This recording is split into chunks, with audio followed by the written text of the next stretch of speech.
All the cards just got spoiled from Avatar today, so we're talking about the best ones right now. Let's get into it. Shout out to Dragon Shield. You can use my code for 5% off. Links in the description below, as well as Baron of Dice. Again, links in the description below. Let's get into the video. We got the full set for Avatar to talk about today, and it's pretty sweet. I like it. I'm going to tell you the cards that I think are the coolest, that I like, that I think are going to do well in the set, and why. And yeah, we're going to jump right into it. We're going to do a bunch of honorable mentions really fast, and then I'll get into my top 5. Kicking things off with 3 commanders that I think are just really cool. We got Fire Lord Azula, who I'm personally excited to build. I'm going to build a whole Bad Girl deck around her. Very pumped. 1 into Grixis mana. She is a legendary human noble and has firebending too. And whenever you cast a spell while she is attacking, you can copy that spell and choose new targets for it. So you get a little mana and you get to double up on all your spells that you're doing as long as she's attacking. That's pretty sweet. I like that quite a bit. Notably, this counts for anything that you cast. So if for some reason you have flash creatures, whatever you're casting at instant speed, if you have like a ley line of anticipation out, all of that stuff will get doubled. That's pretty fun. Obviously, you can do cool stuff. You know, you can cantrip twice, you can do rituals, build up all that mana.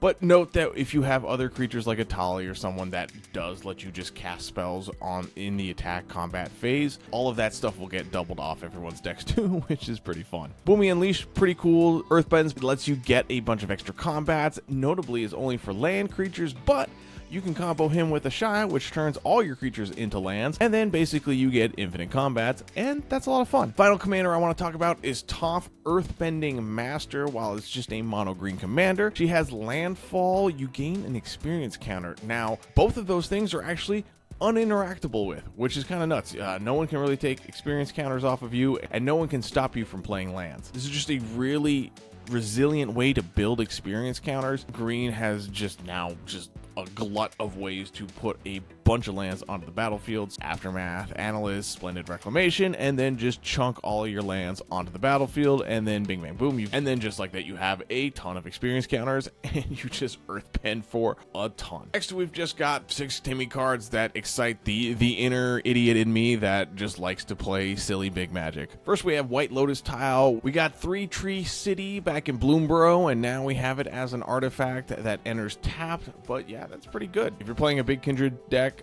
this might be something you want to put in, because this can potentially be a lot of mana. Even if you only have 3 of the creatures out, I think that's probably enough worth it to get it. That's just like Thran Dynamo, so that's not the worst. Although it does kind of suck if you get board wiped and now your mana rock taps for nothing. That is a bummer. Storm Memories, 5 mana, has Storm Sorcery. You get to basically play all of the instants and sorceries out of your graveyard at random that are mana value 3 or less without paying for them. And it has Storm, so you can just basically, if you've got a storm count that's pretty high, that means all the small cantrips, rituals, whatever, even reanimate. There's a lot of powerful spells that can be had at mana value 3 or less, and this lets you just kind of storm through your graveyard with it. Is it good? Probably not. I mean, you could probably just play Underworld Breach. That's definitely a better card, but it doesn't say Storm, and it doesn't have cool Appa art on it, so yeah, I'm into it. Next is Monk Gyatso. Whenever another creature you control becomes the target of a spell or ability, you may airbend that creature. So this is your stuff, other people's stuff. Honestly, it's kind of weird. It's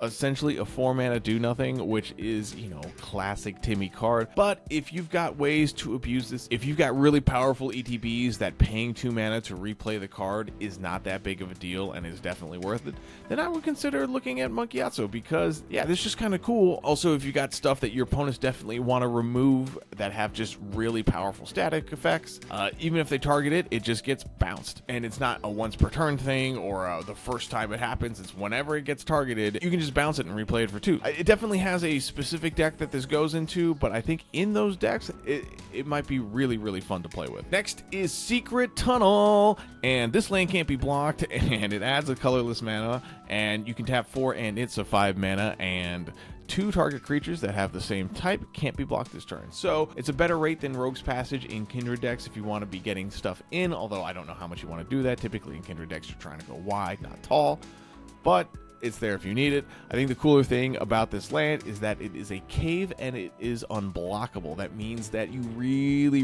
are incentivized to play this in all your earthbending decks, especially because all the earthbend commanders have green, and you can play Splunking, and then there's like Return of the Cosmium or something. Because of the cave type, there are specific cards that can go and get a cave out of your deck. And if your plan is to do, let's say with Toph, when you have a zillion experience counters, then you can just put them on Secret Tunnel and it's like, hey, it's unblockable, you know, try and kill this if you can, or else I'm gonna win. Next card is Phoenix Fleet Airship. I just think this is cool. It's a 4-mana 4/4 flyer. I know it's a vehicle, but it has crew 1, so it's basically the cheapest you could ever crew something, and you just get a 4/4 flyer. And if you're doing silly sack stuff, you get a second one on the next turn, and it becomes a copy of this. And it's not like Replicating Ring where you gotta slowly wait for this to turn up and you get 8 turns and then bang, you finally have 8 mana rocks, and that never happens. You either die or it gets removed before that's ever an issue. I don't think I've actually ever seen a Replicating Ring go off. It can, supposedly. But Phoenix Airship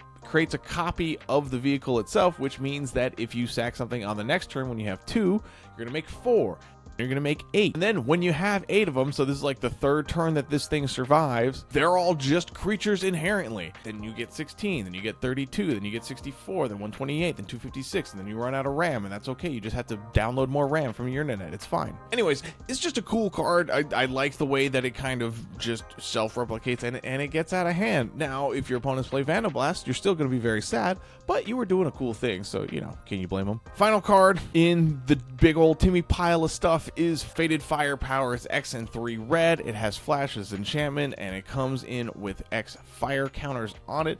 And whenever a source you control deals damage, it deals that much damage plus the amount of counters on Fated Firepower. Obviously, we have a lot of these effects now. This is a really fun one, though, because I think it plays well, specifically with Fire Lord Azula. Hey, I'm going to flash this in while I'm attacking. Not only am I going to get 2 copies of this, it's not legendary, I can have 2. I'm going to now, since we're in combat, deal a bunch of extra damage to you because I have 2 of these entering the battlefield. The biggest issue with these kind of spells is that you have to cast them at sorcery speed typically, so everyone gets a whole turn cycle of like, uh-oh, that guy's the problem, we better deal with him.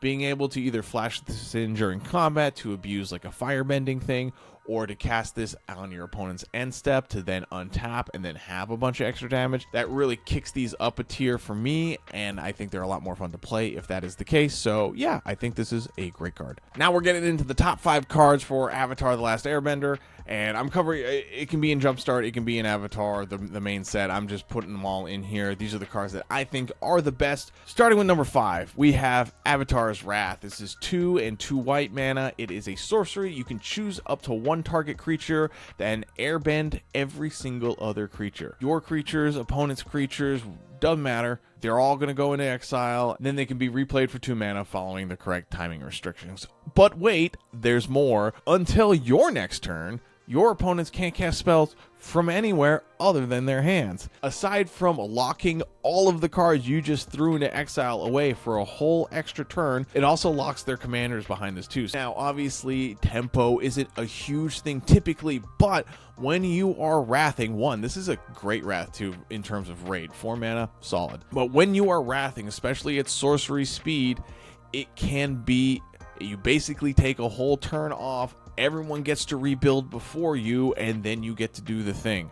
This one, especially in Voltron decks, lets you keep your best thing and then does not let your opponents rebuild the turn after you. So while you have to do stuff at sorcery speed, 1, it's cheap, so you can probably deploy something anyway while still casting this, as well as you get to keep one other thing, and this stops everyone from redeploying what they already had on the battlefield in terms of creatures. But this kind of tempo check after a board wipe is really, really nice. I think this card is going to be really cool and very useful and see a good amount of play, especially if you are in a Voltron deck, because you can do this pre-combat, clear the way, and just smack your opponent for a zillion.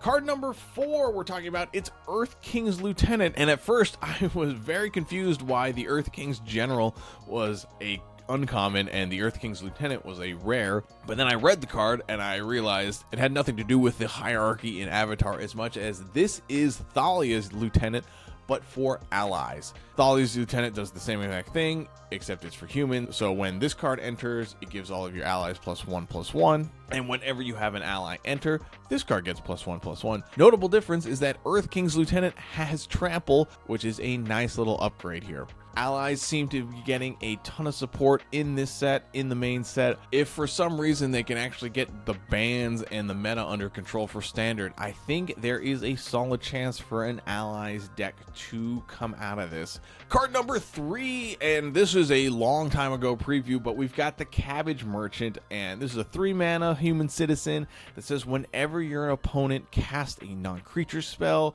create a food. And then whenever a creature deals combat damage to you, you gotta sacrifice a food. You can tap 2 food to make a mana.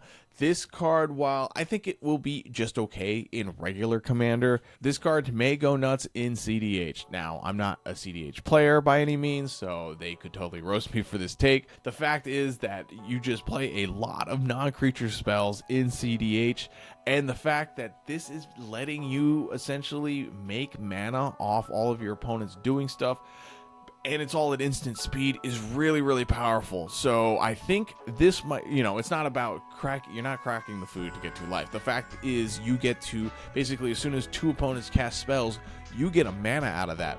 And CDH curve is really low to the ground, so being able to mental misstep or force spike something or red elemental blast just because your opponent cast 2 spells on the stack, now you have the ability to respond because you just got some extra mana because of it. I think this card has the potential to do very well in CDH, and I would say it would probably do fairly well in the higher bracket 4 level stuff as well. Card number 2 on this list is a doozy. We've got the little Badgermole Cub, and this card's pretty great.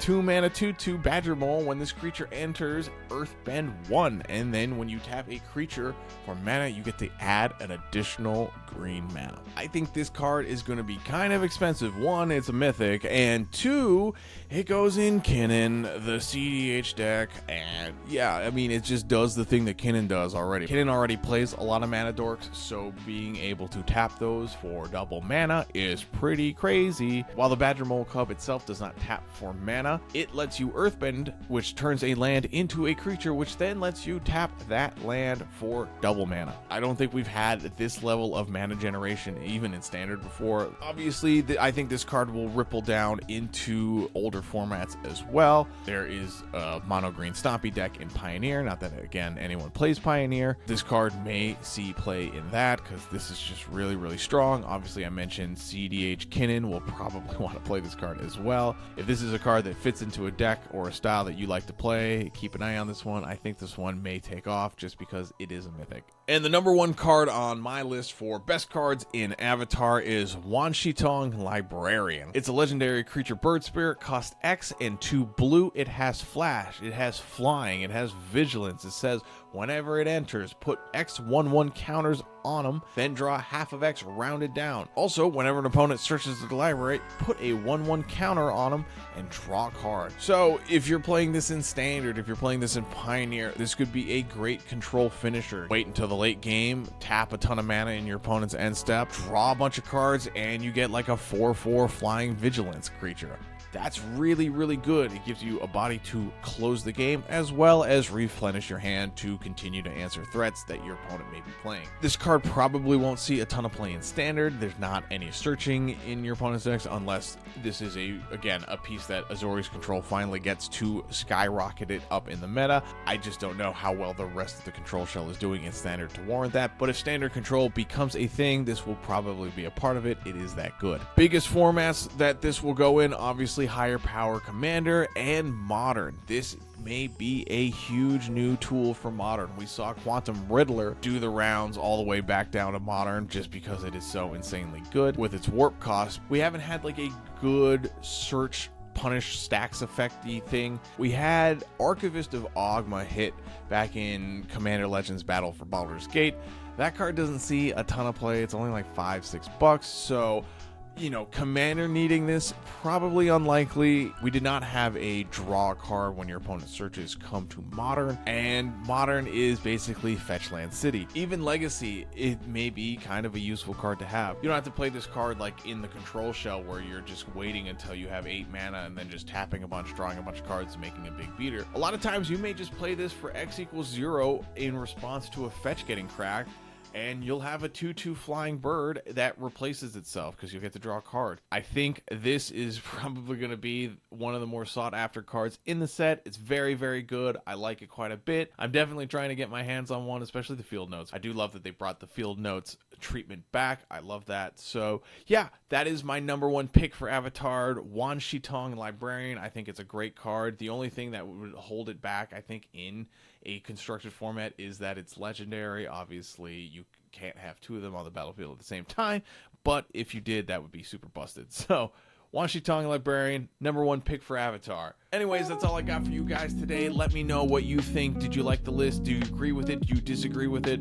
Is there a card that you think stands out more than the ones that I listed? Let me know in the comments below or in the Discord and stuff. I hope you enjoyed this. If you found this useful, please like and subscribe. It helps the channel out a ton, and I'll see you guys in the next one. Bye.